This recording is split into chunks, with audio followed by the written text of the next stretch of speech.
Thank you for listening to Life Improvement Radio. You are listening to a rebroadcast of a previously recorded show. We're live at the Mountain Book Fair, powered by Life Improvement Radio. Neil Haley Show, neilhaley.com for more information, lifeimprovementradio.com for more information, and all these different things. I'm excited to welcome to the program my co-host, Eric Remmel. Eric, how are you? We continue to have, I guess we're almost at the halfway mark, and you're just saying, we just keep going. And by the time 4 o'clock hits, the shortest time this year, but I tell you, it's just hard to get away for a long period of time with the great success of our two media empires, right, Eric? Absolutely. It's been a lot of fun. I'm looking forward to speaking to Thomas again. Yeah, exactly. So excited to welcome to the program.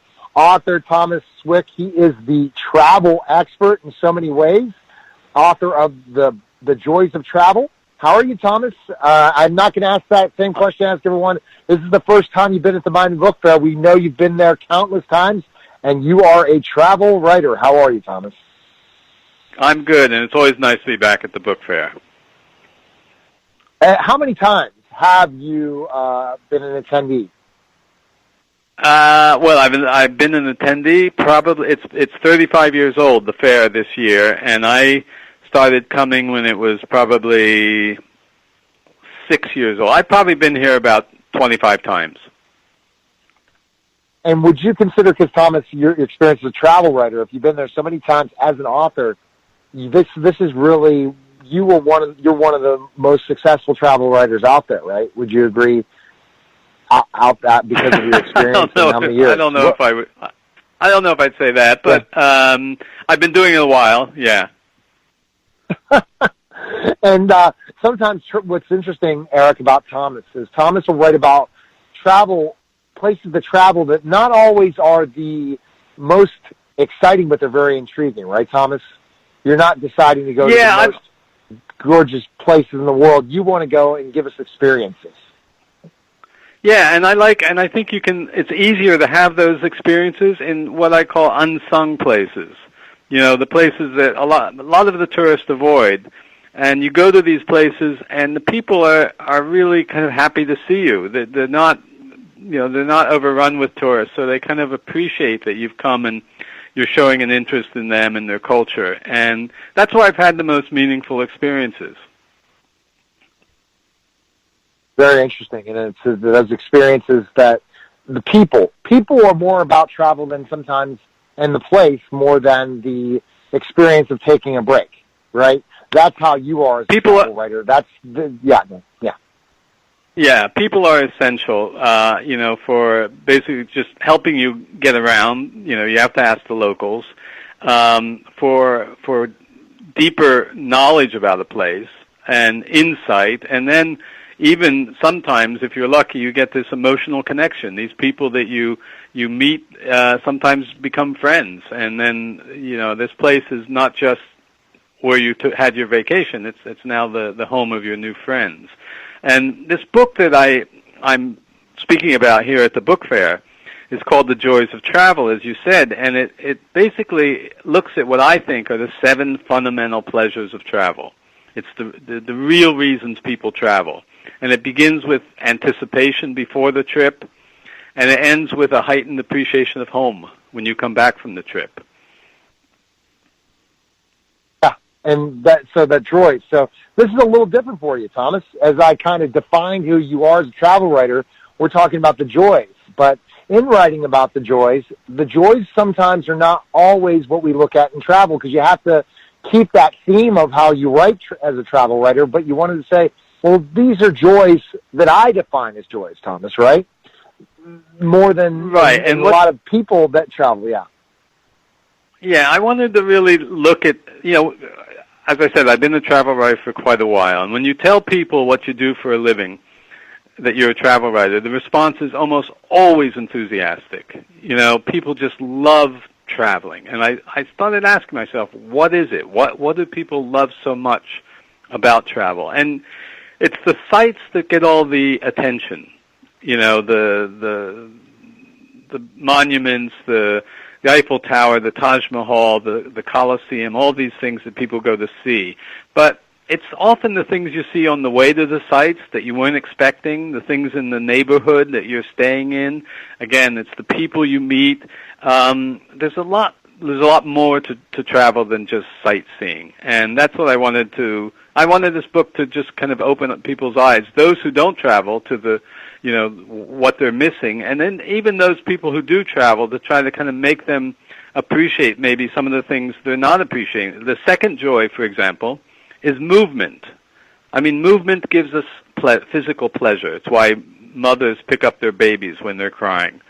But we don't associate the pleasure of movement with travel these days. Most of us fly, and flying is not always that pleasant an experience. But I say in the book that there are times on an airplane when you can really experience joy. There's definite. I mean, I agree with you, and because the people we meet, right, Thomas, on the flights, I do, and you and I are alike in that way. I really love the experience of getting to the place is as much fun as getting there.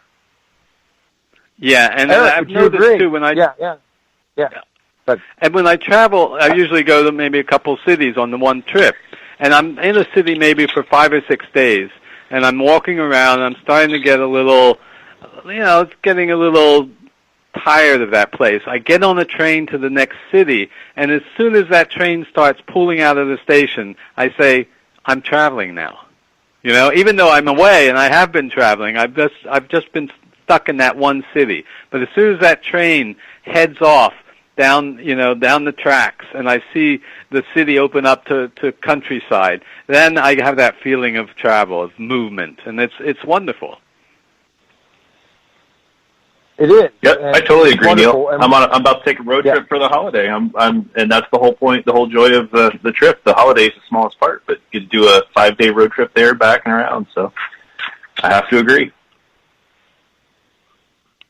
You get to meet, Thomas, on the way is amazing. How many stories do you have that you've never written in books of people you've met on the way, to trips, or a lot, after trips, or a lot, and people that really love your writing or want to know what you do. You hate those stand-uppish people, right, Thomas, that don't want to talk to people, right, when they're traveling? They're missing out, right? They are. I mean, that's the whole point of travel. You leave home to learn about the world or places away from where you live, and and you do that. The best way to do that is to talk to people. That's fabulous, and that's the big thing, Thomas. And you're really interesting when it comes to traveling. Where are you traveling next to? That's what we want to know, Thomas. We know Eric's schedule, but he doesn't want to tell us except he's saying he's traveling for 5 days on a road trip. But Thomas, where are you heading next? I'm going to Stanton, Virginia. Okay. And what Stanton, is going? Virginia. I'm spending. Okay. Well, it's for Thanksgiving. We're going to visit some friends, but I've been reading up on James Madison, who lived not too far from there. So we're going to visit his house and kind of brushing up on my early American history. Wow. Stanton, Virginia, but that's great that everywhere you go. So if you're heading to Pittsburgh, Thomas, what would you be studying up on if you were heading to Pittsburgh? I passed through Pittsburgh. I've never spent any time there, and it's one of those cities I really want to discover. I've heard just fantastic things about it, really interesting ethnic neighborhoods, great food, and, when I watched the Pirates play, I think they must have the most beautiful baseball stadium in the country with the bridges in the background. I'm really looking forward to visiting Pittsburgh soon.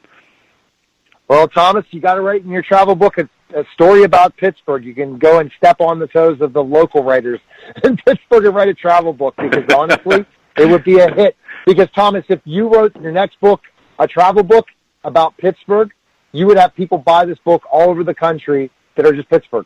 If you just went right now and walked into the Miami Book Fair and said, is anyone here from Pittsburgh? You'd find somebody from Pittsburgh because we all leave. Oh, yeah. At one point in time, we will all leave at one point in time. Yeah, go ahead. in Fort Lauderdale, where I live, we have the is it the Primanti brothers? Yes. The pizza Primanti. people. Yeah. They have a place in Fort Lauderdale.